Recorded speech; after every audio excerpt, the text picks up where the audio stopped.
Good afternoon, ladies and gentlemen, and welcome to Afternoons with the Ambassador. And glad you all could pop in today. Hope you all enjoy the stream. And I've got with me my good friend Adega. And today we're going to be resuming our Babylon 5 series review, and we're going to be talking about Mind War. Adega, good afternoon. How you doing, bud? Doing good. Had to show off my nerd. Got my badge, got my ring. We're all here for the core.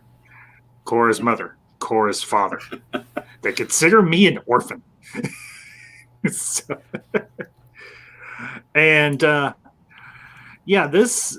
a really good episode. And to Superior Hero Reviews, Cody or Colin, whichever one of you is watching, welcome. Thank you for tuning in, bud. Appreciate it. And this is a favorite episode of mine because obviously this is, I say this about every episode, but this is really a favorite episode of mine because we get introduced to a reoccurring villain in the series, played masterfully by Mr. Walter Koenig, known as Pavel Chekhov, but in this instance, Alfred Bester. So this is a really good introduction to the whole universe of the Psi Corps and their inner workings to a degree. And of course, the gentleman to my left, your right, he is Psi Corps to the bone.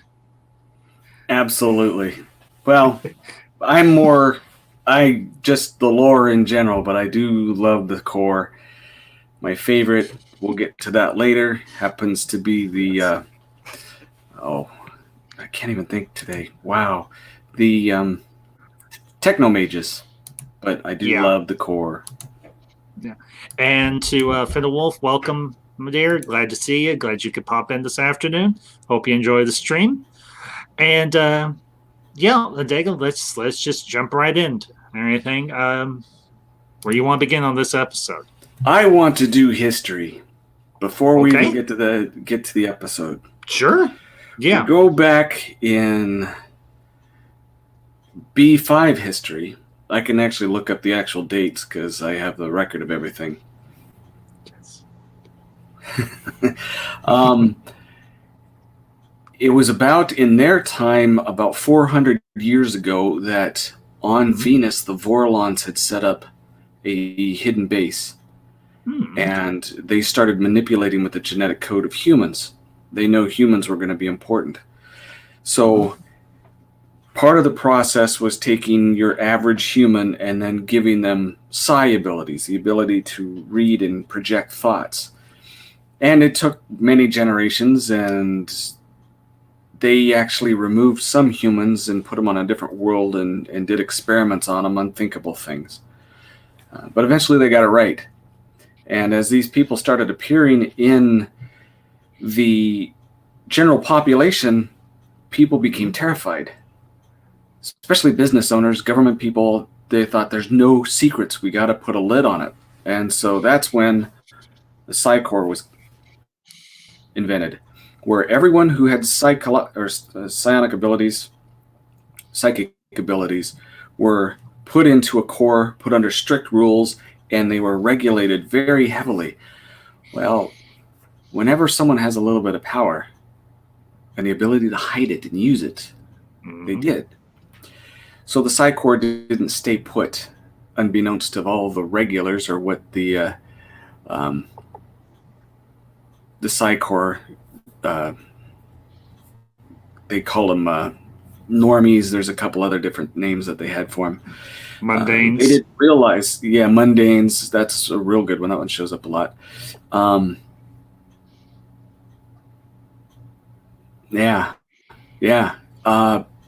But eventually, they were able to get into positions of power, manipulate people, use blackmail, all the fun stuff that we know about that's happening with our government now, except they're not using those same, mental abilities. They're using different methods.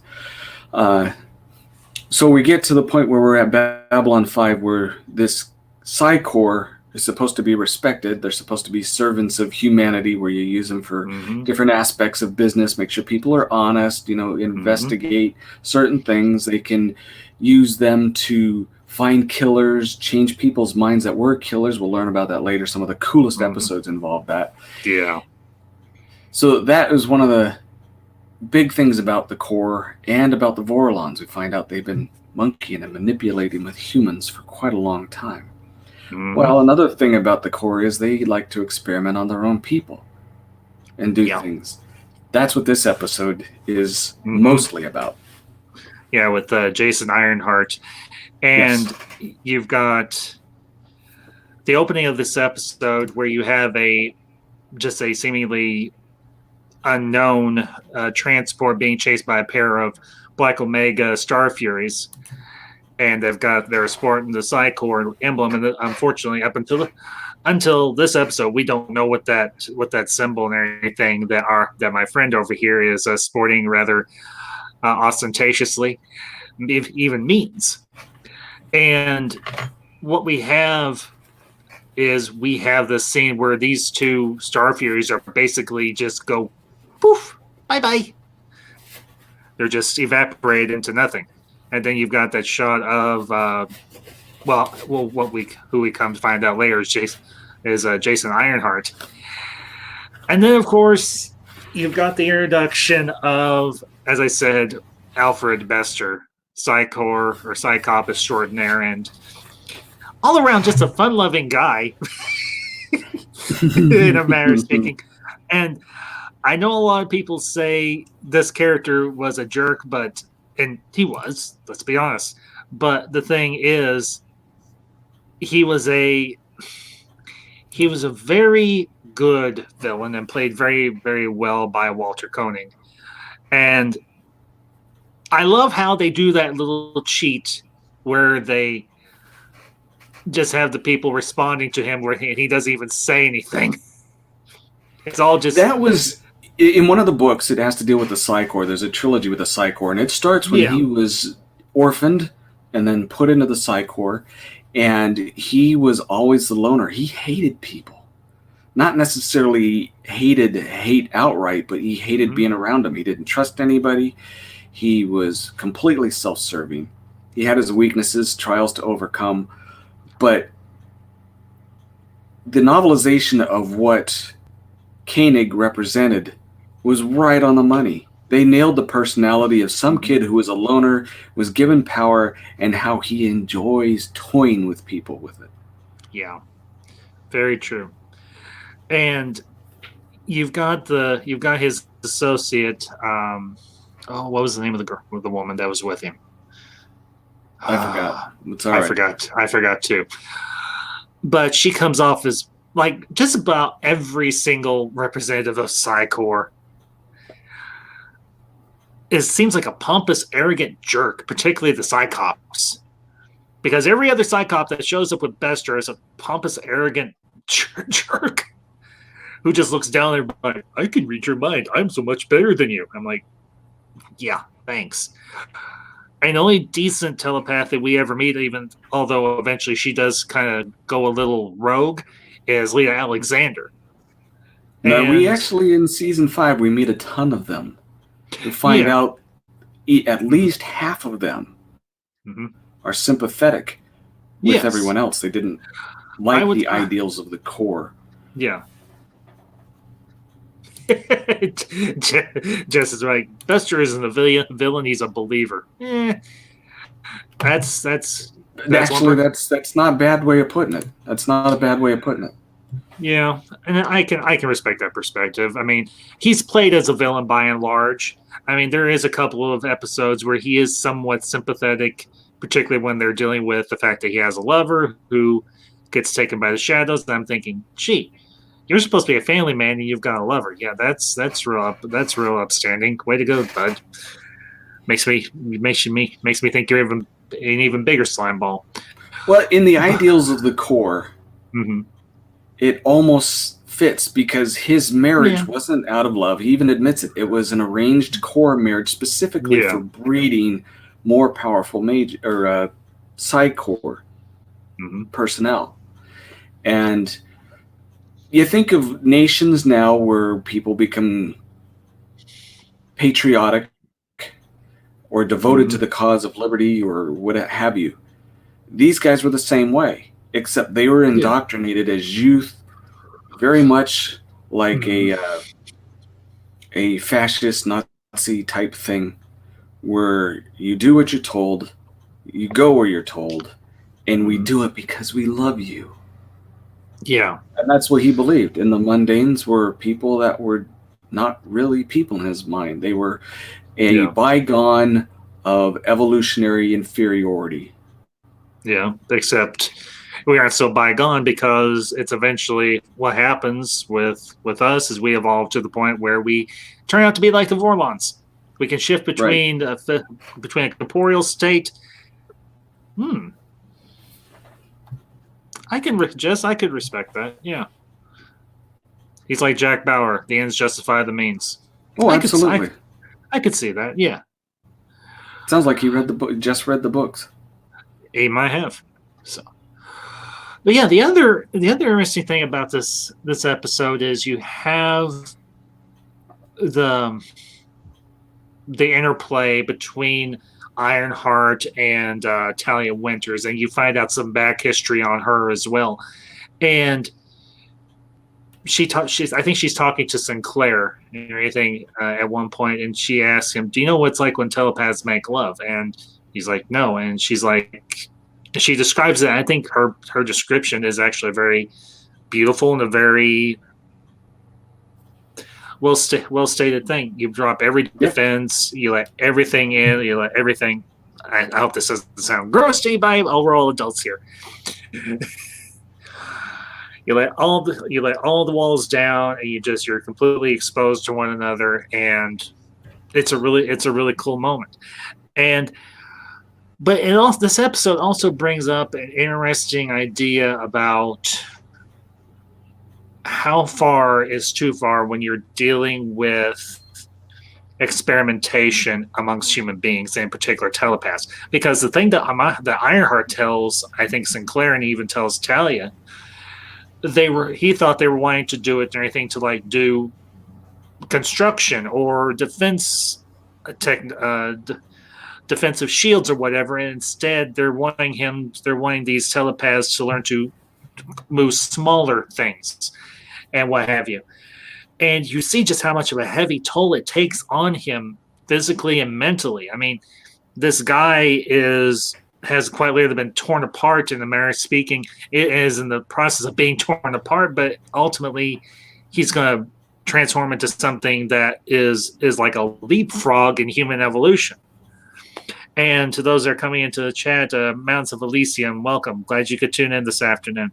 We're talking episode 6 of Babylon 5, Mind War. And as if you couldn't figure it out. Yeah, okay, finger in camera. I took the gloves off, sorry. Oh, it's okay. But yeah, Fenna Wolf brings up a very, very good point. This episode showcases good reasons why Ivanova is very leery of the organization before you get into her backstory. Yeah, very true. Not only that, half of the Psi-Corps individuals were not for what the Psi-Cops were representing. You had Ironheart, and he was volunteering for those experiments. Yeah. And when he saw what they were, he was more human than Psi-Corps and decided, I can't let this happen. And he shut the whole thing down. He proved that the Psi-Corps was more of an illusion and a place for the real wicked to gain power in the party, while the rest of everybody else is either kept ignorant or brushed aside. Yeah, essentially, because for the Psi-Corps, and especially for Bester, as we've brought up, as several in the chat have brought up, the ends justify the means. They are trying to get a leg up on all the other races, because you can figure that maybe even the Minbari or the Centauri have their own highly advanced telepaths of their own that can do so many different things, and the Psi-Corps is just trying to this is like a psychic arms race in a lot of ways. And we're trying to make sure that we're one step ahead of everybody else, because you've got to figure that Earth Force military, Earth Force intelligence, and the Psi Corps have got this idea, and I think it's a valid one. We need to have the best telepaths we can possibly have, and we're going to do whatever needs to be done to make sure we stay one step ahead. It's like almost like a psychic arms race and everything, which I don't know if you think that would be an accurate. No, actually, they mention it, and again, back into the books. Yeah, it actually was accurate. The humans did make the better telepaths. Mm-hmm. The Vorlons really put a lot of investment into them because they responded better than the other races. Yeah, for some reason, of all the different telepaths that we see on Babylon 5 and what have you, and it seems like the humans are always the more advanced for some reason, even though you figured that the Minbari and the Centauri, they have good telepaths as well, because they're the only two major races that, as far as I know, we ever see have telepaths on board or what have you. I don't know if the other races within the League of Non-Aligned Worlds, they had any.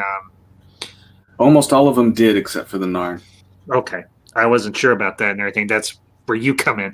And to Star Wars Rogue Podcast, welcome. Thank you for popping in, bud. Hope you're doing well. We're just talking Babylon 5 and everything today, so. Yeah, the Shadows were more responsible for the Narn not having any because, of course, we knew 1,000 years ago they were occupied by the Shadows, the Narn homeworld, and they wiped out the entire gene pool, or made it so recessive that they couldn't get any viable telepaths. Yeah, and that was, you have a few instances where you have Jakar trying to figure out a way to get into Lita's pants to make baby Psi Corps. Sorry. Well, yeah, to make Narn telepaths. And while I don't necessarily approve of his methods, I can understand his motive and I can understand his reasoning and everything with wanting to have Narn telepaths again, because that's a part of their culture that they're missing. And I don't know if that's something that ever does come to fruition or not, if the Narns are ever able to get telepaths again and what have you. But I think it kind of enriches a whole species if you do have this. I'm not sure the best way to put this. You have this visible next step in the evolution of the species, and say, this is something we can aspire to be. This is a power or an ability that we can aspire to attain, or what have you. And I think that's honestly, while I do very much have my issues with the Psi Corps, I can see what they're doing from a rational point of view, because they're trying to advance their own agenda, but in a lot of ways, their agenda can be of benefit to humanity as a whole. And what we see with the Psi Corps is, although their motives at times can be very duplicitous or underhanded, they're trying in a somewhat misguided and deceptive way to be of benefit to humanity. And I think that I wouldn't say it's necessarily wholly altruistic, but I would say I think it's a valid point. I think it's a valid aspiration or a valid motivation to put your energies toward. So, but yeah, but in particular with this episode, you get a lot of debate about how the Psi Corps treats those within their ranks, because you have that scene there at the beginning where Bester and the other Psycop are in Sinclair's office, and Talia's there, and they have to do that mind probe on her, and they tell Sinclair, this is going to be rather uncomfortable. If you want to leave, I suggest you leave. Jess, yeah, thank you. I mean, I don't agree with them. I don't agree with them violating the rights of people. Far from it. But yeah, I think that's an I think that's an appropriate way to phrase it. So, but the question is, how far do you go to advance that greater good? And that question is actually brought up in this episode because of, one, what they do to Lee Alexander, and two, what they have done to Jason Ironheart, and what Jason Ironheart has had to do in response to what has been done to him. Because he had to kill the head researcher that figured out the right combination of drugs and chemicals to unlock advanced telepathic or telekinetic ability in telepaths. And you have to ask yourself, how far is too far in terms of what the Psychor did to the people that they were supposed to be taking care of or safeguarding. So sorry, I'm reading comments. No, that's fine. I don't do that often, but I got it set up to where I actually can.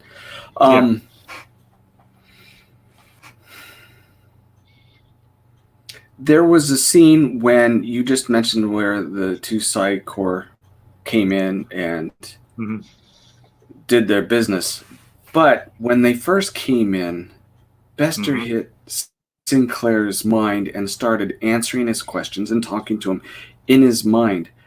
Yeah. That was one of the, when they first got on board, there was the security officer who we learned more about later, who just accepted it and sent him on his way. But when he did it to Sinclair, it was an obvious, not only just a violation, but it showed the arrogance of P12s, the Psychops. I don't think there was only a few that we got to see, but the ones that were on Bester's side just really had an aversion towards all things mundane, and that came out really strong.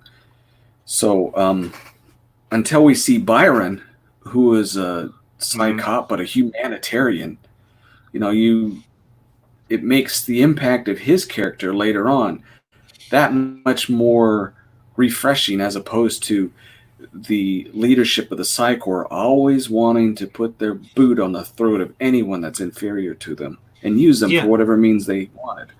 Yeah. Rules were a thing for mundanes. Yeah, and I think that was something that Bester had actually said at some point. I don't know if this was this episode or was a later episode. But, and it also brings up the whole point of relations,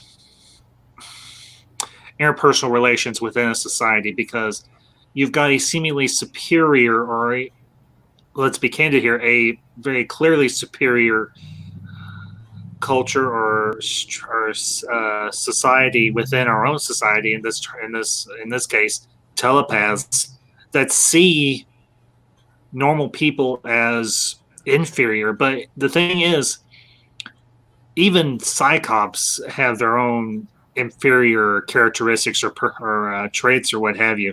They're not as perfect and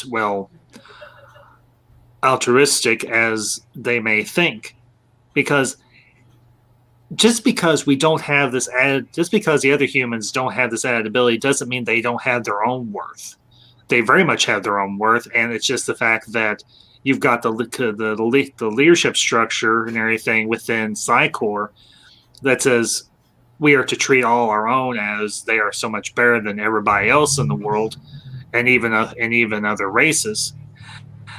And the problem is, if you look at this series, it shows that even what the Psychor considers mundane have their own strengths and capabilities that, while they aren't psychic, they're just as valuable and just as important and valid as being able to read a person's mind or being able to move something with someone's mind.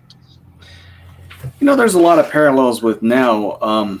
Yeah. This is a little off track, but I have one of my children's a millennial, another one's a Gen Z, and Gen Z not so much, but the millennials they were brought into this world where they have everything digital, and they were transitioning between being everything interpersonal to everything digital. And there were skills that we develop when you're talking with something, especially like I'm a Gen X, and we're pretty dang good at this. Where you meet somebody, you can read them right away by the expressions on the face, by the way they talk, by the way they hold their bearing, their different conversation things that they bring up. You know what this person is. Where someone in generation, a millennial, that is completely gone to them. They can't read that. Well, parallel to the Psychor universe, these psychops may have the mental ability. A lot of them in the core may have these mental abilities, but they're able to be fooled because the people who don't know how to circumvent it simply because they know humanity better. Hey, speaker. Who else we got? Oh, hey, there's Trey. Welcome, Trey. Yeah, Trey's here as well. That's why I did the little Vulcan salute a few minutes or so ago. But yeah, and you have several different monologues from Ironheart when he's talking about what the Psychor has done to him and what they've been doing to other telepaths as well. And you do very much feel a level of heartbreak for the guy, because what he's doing, he felt was for all the right reasons. And he comes to realize that ultimately the Psychor isn't trying to be on the up and up on the level. They're very much just doing this to just get a leg up. But going back to something you said, the problem, one of the issues with modern day society is technology has kind of robbed us of the opportunity to be able to relate to one another on a,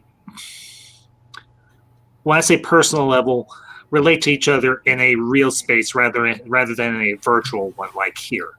No, but the personal is just as valid, because I have seen in the past month several different times where people would say innocent things in chat. You read it. Yes. Or even people will talk together over different medium like we're doing here. Yeah. But the full magnitude of what is being said can be still misinterpreted, and people get angry over things that were unintentional or indirect, didn't mean to be that way. Where if you're sitting down at dinner or you're talking with somebody in the front yard, you could see the mannerisms, you can hear the voice more accurately. Even just the way people move their eyebrows, it communicates far more than what words do. And we cannot lose that as humans. That would be bad. I mean, granted, we're all locked in and for Corona for various different reasons, and the technology has its good aspects, but it needs its place. It does. And that's where I think, one more thing, where I think the Zoomers are going to be invaluable to the continuation of humanity, because they are learning the difference. Their generation behind them, the ones that they will grow up, will probably have a very good grasp on all of this and have it figured out. But Z is a blessing to everybody. Yeah, and this, this episode and what you've just said bring into very clear perspective just how easily it can be for misconception to take place. Yeah, I saw your doggy come in. It's okay. Well, I'm watching the chat. I can't see you, so I don't know what's on view. I'm just reading chat. That's why my head's looking down, just watching things. So I didn't know she came in, and I saw it. Sorry. I'm interrupting again. Go for it. No, you're fine. And part of the problem is, and you see this in the episode, when Bester and his associate are just communicating telepathically with everybody, something's lost there. And when Sinclair, what you brought up a few minutes ago, when Sinclair is, get out of my head, and he's like, if you want to talk, talk. And Bester says, well, this way is just much more efficient. He's like, it may be more efficient, but I don't like it. If you've got a mouth, use it. Right. And part of the problem is this episode very much, I think, relates to what we're going through right now in a lot of ways, because unfortunately, I don't know how much of this has happened as of yet. Once we get over this and we start to put this in the review mirror for us, something that's going to happen is you're going to see a lot of, I'm not sure how to word this that hopefully will not offend anyone or get me shut off. I don't know if there is. You're going to see a lot of discrimination, unfortunately, against those of the within the Asian community, because we've found out more or less, it's been pretty much corroborated that this whole virus started in Asia, in particular in China. And I'm honestly, I feel very badly for anyone that is going to have a backlash from this, because this wasn't their fault. This was the fault of the government over there in China. But to kind of bring it back over to what we're talking about, you have this breakdown of communication within this episode, because you've got the mundanes or the normals, the non-telepaths, who can't really relate or don't understand or even have their prejudice against the Psi Corps. And the problem is, not everybody in the Psi Corps is necessarily bad. They're not bad people by and large. Are they misguided? Yeah, I would say a lot of them have been misguided, and in some instances been even to an extent brainwashed by the leadership of the Psi Corps to believe. So what's going to happen, what you have happen is you have a breakdown of communication between the mundane, the normals, the non-telepaths, and you have a breakdown of communication with the psychics. And the problem is, and this is something that's talked about in the books and so on, I do know this much. The Psi Corps is a very isolated society, I guess, for lack of a better term, within human culture.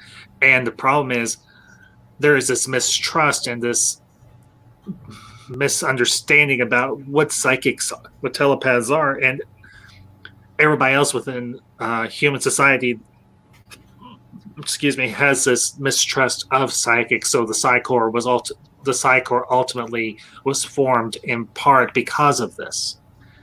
And you honestly feel bad for those that are under the control of the Psi Corps, because I even think, even though we find out later, and folks, this is a minor spoiler, we find out that Talia Winters is a double agent and everything for the Psi Corps. And the problem is, involuntarily, she's a double agent. Yeah, I think that's accurate right there. But by and large, the character of Talia Winters, she seems like a really decent, genuinely good person, but then they flip that switch and she just goes completely bad. Well, I don't want to say baddie, but the other personality takes over, and what we know as Talia Winters is completely erased. And you cannot help but feel bad for her. And it's almost an image of all the exploitation that does take place within the Psi Corps. I mean, with Jason Ironheart, with Talia Winters, with all the other Psychops, I would say, because I can't believe that every single Psychop is as single-minded and crooked or whatever as Bester is. Some of them have got to have and that's where we got Byron from. Yeah. Because he was asked to do horrible things, and he said, no, that's inhumane. He maintained his humanity. I liked his character a lot. He was a little irritating, but I did like his character. Yeah. But, it just... And then, of course, getting back to the episode, you do eventually see Ironheart evolve, him leap ahead a million years into our future and everything. And while the graphics aren't the best, I think it's a decent representation of what a high level human psychic could evolve into, is just a being of pure energy or pure thought in a manner of speaking. And then, of course, at the end, he gives Talia, he says, I give you a gift of love, the only gift I can possibly give. And he basically beefs up her own telepathic abilities or anything, but he doesn't have to do any type of chemical manipulation or anything. He just, poof, he does it. Well, I think there's a bigger part of that very ending. When he talks to Sinclair, he goes, we will meet again. Meaning that he just basically told him from the inside of someone who has gone to this level of evolution that he can see beyond life or death, and that, what? You're going to be all right. Even if you're getting sent back 1,000 years. Yeah. I think that's accurate, honestly. But this episode is so multi. I know some people may say this episode is very. It's seemingly very base level, but honestly, there's a lot in this episode that. Well, we've only covered just one part of the story as well. Yeah. I'm kind of honestly, I'm blanking on the B story on this one. So, well, it was with Sinclair and what's her face? Yeah. Gosh, why can't I remember it? Sakai. Yeah, where Catherine Sakai. She and we actually start to learn that Jakar has a heart. Yeah. This is the episode where she does go to Sigma 957. Yep. That's right. Yeah, I almost forgot about that. Thank you. Because, you do learn in this episode, and Jakar says it, I am not what I appear, nor Sinclair, nor Delenn, no one. No one on this station is exactly what he or she appears. Everybody has secrets. And that honestly is very true. And, you get some great world building, even though it's brief, because you see our first on-screen, even though we don't know it, we see our first on-screen, first one's vessel. And I love the design of this ship because it is so otherworldly, and that is a cool ship. I mean, do I like it as good as some of the Vorlon ships or the Shadow vessels? No, but it's a very iconic, it's a very cool-looking ship. But it does... you have that exchange and everything towards the end with Jakar and, crying out loud. Driving me crazy. We just brain farts today. We just said the name. Oh. Sinclair's girlfriend. Sakai. Catherine Sakai. And to the chat over easy mode. Hello, young man. Good you could pop in. Hope you enjoy the chat if you catch this on or hope you enjoy the stream if you catch this on the replay. Thank you. Fennel Wolf, Catherine Sakai. Thank you. And you have that nice little exchange between... It's not a bad idea, yes. Anyway, go ahead. We can look into that, absolutely. We might do that when I get to the next TV movie and everything, which would be Third Space, which is a little ways down the road. I might have to beef up my schedule a bit on reviewing Babylon 5 because we're just now into the 6th episode, so might have to go to 2 a week, maybe. I'll look into it. I'll mull it over. But you've got that nice little exchange there at the beginning of the episode between Sinclair and Sakai. And Fennel Wolf, Adega has mentioned that before. Thank you for bringing it up. See, that's why I like having her around in the chat, because someone else who's read the books, it's like going, yes, thank you. I may forget things, and you'll remember, and I remember, and you don't. It's just like, thank you. Yeah. Anyway, go ahead. But it's some nice character building. You see them trying to build their relationship. And at this point, it seems like it's going fairly well. And of course, you've got him worried about her. He doesn't want her going off and exploring this unknown world. And then you've got her going to the representative for I forget who and everything it is. I guess it's just an off-world prospector or what have you. And Jakar comes in because the planet Sigma 957 is actually in Narn space, and he's like, I'm not doing this to be malicious. I'm doing this to be of benefit to you. He's like, I don't want to see you hurt, because if you go to Sigma 957, you may get hurt, you may get killed. But she doesn't listen because she's a very strong-willed and honestly, I'll say a capable person. Everything, and she can handle herself, but she just got in over her head to a degree because she doesn't realize what exactly is at Sigma 957. I'm guessing this was the home world of that particular first one's race and everything. And you have Jakar saying at the end of the episode, it would not have profited me to see you get hurt. I would not have wanted to see Sinclair be put through undue stress or strain. He's like, you are a good person. And then she asks that question, and I love the exchange here. She's like, okay, no, it's Jakar that asked that question. She asks, she's like, what is it? And then they're by that vendor's cart. He's like, yep. What is this? She's like, it's an ant. They get through and everything, even though they try so hard not to make sure they do not get through. He's like, okay, and it's on my finger. He's like, if I put it back on the flower, and he goes off and to some other ant and says, what was that?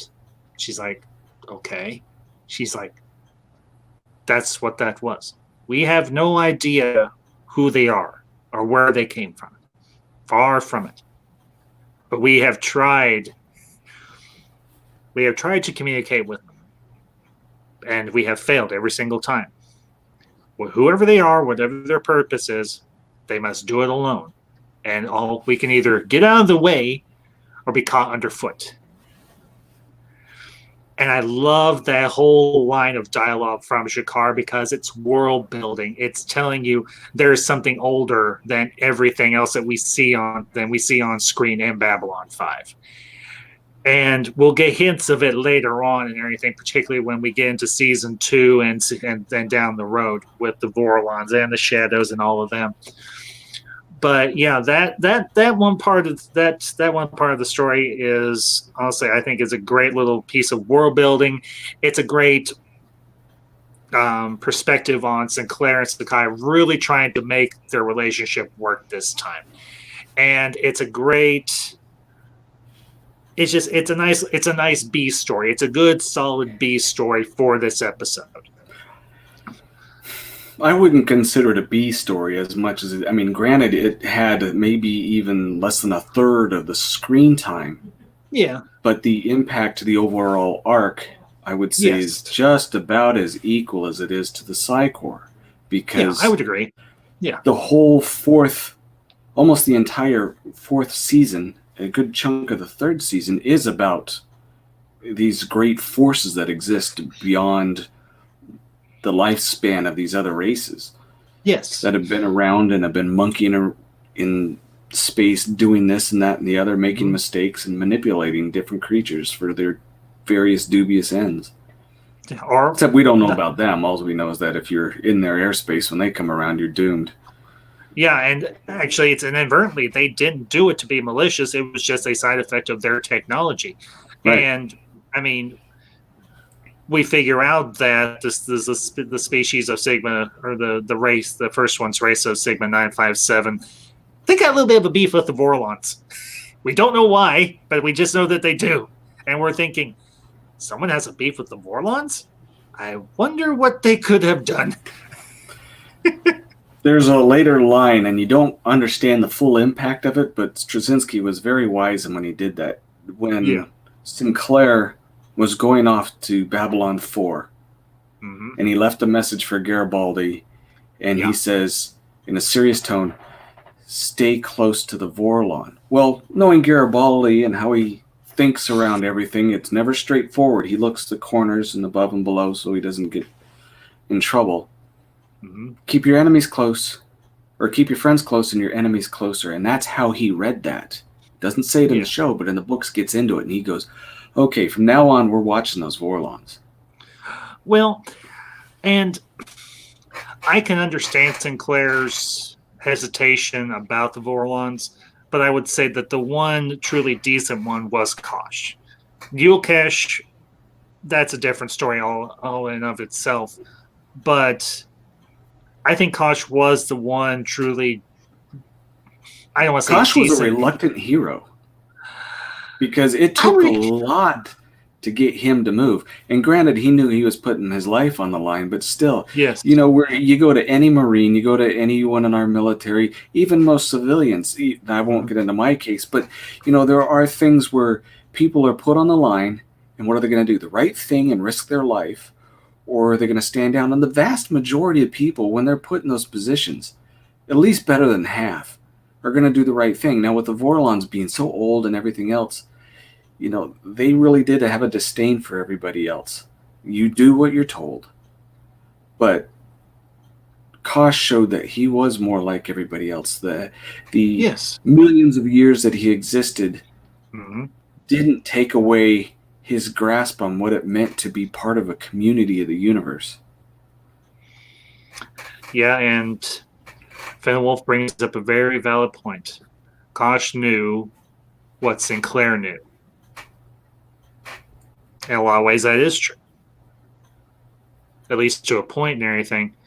Particularly when I think she's talking about the from the past. Yeah, and when he says, I have always been here, you repeat that line several times. In Sinclair's case, it means a lot. Yes. Because Kosh and the Vorlons have existed for quite literally millions, maybe even possibly, no, I think maybe hundreds of millions of years. And they have evolved over time because you can make an educated guess that they didn't always exist as beings of pure energy, or maybe they did. Who knows? We don't know for sure. But I think Kosh has his own suspicions about his own government or his own people, whatever way you want to call it.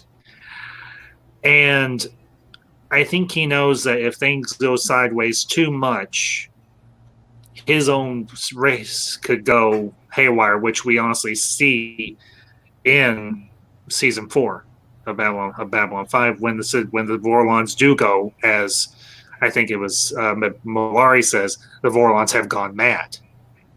Right. And it's all because of Kosh's death. I think his death weighed more on them than anybody really understands, because they are part of, as Yulkesh says, we are all Kosh. Yeah, right. Just read. Yeah. I think that the Vorlons actually exist maybe in some respect similar to the Borg. They all have a collective consciousness or something to that point where they all share. They're all interconnected in some way that we don't quite understand. And when Kosh dies, they lose a part of their greater collective. And I know, folks, we're going way off episode here, but this is something that I think is a kind of a cool little thing about this episode. Is we, for the first time, realize that there is something bigger and vaster, as Dega has said, within the Babylon 5 universe. And I think even theoretically could exist within our own real life universe. I find it very hard to believe that we are the only sentient life in this galaxy, or maybe in the entire universe. Someone once said it would be a waste of space. Yes, very true. So, this whole idea. I don't know if you remember this about the books there, Fiona. You're talking about how Zathras. Yeah, Zathras. You understand. Yes. If you remember Catherine actually went back with Sinclair. Mm-hmm. Yeah, you told me. I remember. Well, I know, but she's saying in there that Zathra is the only one who understands Sinclair, but Catherine was there too. Yes. Okay. She's saying, yeah. Yep, I got that. Okay. So, but yeah, I'm really going to have to go back and revisit my Alfred Bester cautious video, and I might have to do a redux on that. And maybe get you to work on me, get you and a couple other people to work on that video, because it was one of my earlier videos. Jess, yeah, I would agree with that. Yeah, with Jodie Foster and Matthew McConaughey and James Woods. Great movie. I need to review that movie. Dang it. Y'all are giving me good ideas. Yeah, you should. You should. I like that movie too. The ending, I don't know if I was that disappointed with it or not. I can see. Sometimes. Go ahead. Well, I can see Jesse's point. I can understand what he's saying, but at the same time, I can understand if some people say the ending was good. And I think it was in keeping with what I think wasn't Arthur C. Clarke that wrote Contact, the book, or was it somebody else? I don't know. I'll have to look it up. Or if somebody in the chat wants to look it up, go for it. Well, the only thing is when she finally meets the representative of this vast community of aliens, they say, one little step at a time. Yeah. And we always want to take the giant leap. We always want to pull things apart, figure out how it works, see the other side of the hill. Mm-hmm. And these guys are saying, no, just right now, just don't touch the stove. We're going to show you how to cook later, but right now, just keep your hands off. Yeah. I would agree. So, well, we missed the wisdom of Loki, and he finally shows up. Yeah, it's okay, Loki. It's okay, bud. Well, we are at just about an hour. I think we've pretty well dissected this episode. Would you concur? Great episode. So, yeah. Just anything you want to plug real quick before we sign off, Adega? For Axonar Comics Tonight, if you guys aren't subscribed to Axonar Comics Tonight, he's doing, I happen to be part of it, Ambassador's going to be part of it. He's going to be showing videos that we made and Trey made and several other creators made that are positive. In this time of garbage, our community builder, Master Trey, has put together this evening where it's going to be a positive show. So I would watch that. Also, sometime tonight, it'll probably drop around maybe midnight or so. I should have another chapter in Children of the Directive, the prequel to all my other sci-fi books. Yeah, make sure you check that out, folks. I've been trying to keep up on it, but I don't always have the time to. As far as my end of things, folks, Wednesday night, I will be resuming my review of Disney movies and what have you that you can find on Disney Plus while we're still quarantined for a little bit longer. We're going to shift gears a little bit and we'll recover a couple of, I think, very inspirational and very timely movies and everything. I will be talking about Miracle and Remember the Titans. That'll be at 7:30 Central Time, so be sure to tune in for that. I'm working on getting my panel for that together and everything. So, and then, of course, this Saturday, we'll have another episode of the Ambassadorial Wing. And this week, we are really changing gears on things. This will not be a movie review. We're going to be doing some discussion about the music landscape of the 1980s. And we're going to have a little bit of a karaoke night as well. So make sure and tune in for that. That'll also be at 7:30 Central. So, and I might be dropping a pre-recorded review and everything for a movie or something sometime this week. So keep your eyes and ears open for that one. So also, I don't know if he's still in the chair or not, but Star Wars Rogue Podcast just released another episode of him interviewing me, and it should be on his channel as well. I think I tweeted it out. If I have not, I will make sure and do that later on. And if you have not, Star Wars Rogue Podcast has started a new channel called Rogue's Hub, where he reviews non-Star Wars related material. So make sure you pop over there, give him a subscribe and everything, and check out some of his stuff. I just recently did unfortunately, off-the-air watch party. He got a strike, sadly, on a British, but we did do a review, an on-air review and everything of a movie called Dead Man's Shoes. So make sure you check that out as well. So I have one more thing too. Sure. Yeah, go ahead. This I find absolutely refreshing because Loki's become a friend of mine, but I've been on his channel for a long time, lurking. Yeah. Mm-hmm. And I've run some of the numbers, and I know some other people have as well. Mm-hmm.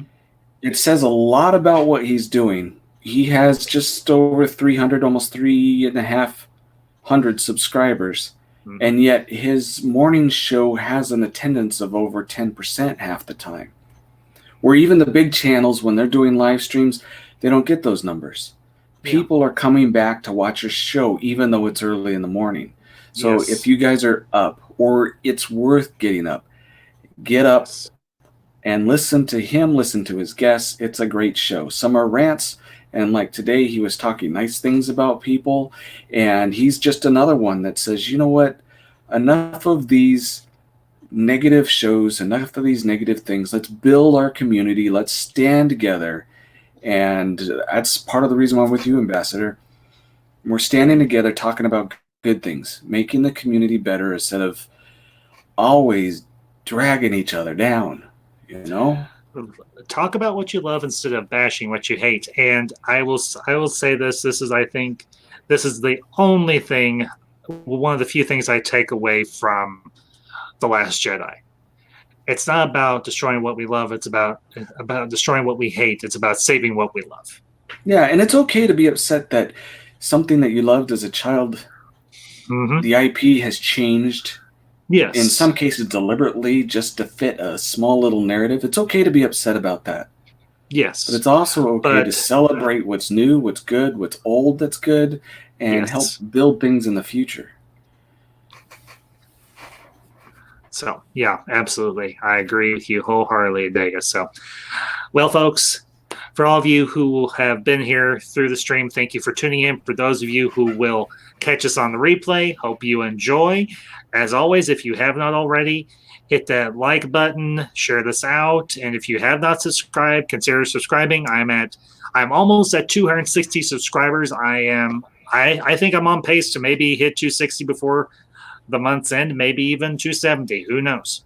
The core is mother, the core is father. Then I am an orphan. Great comeback. Love that. Yeah. So anyway, folks, y'all have a great day. I will hopefully see you tomorrow morning on Mornings of Mischief with Loki. And until next time, this is Adega and the Ambassador signing off.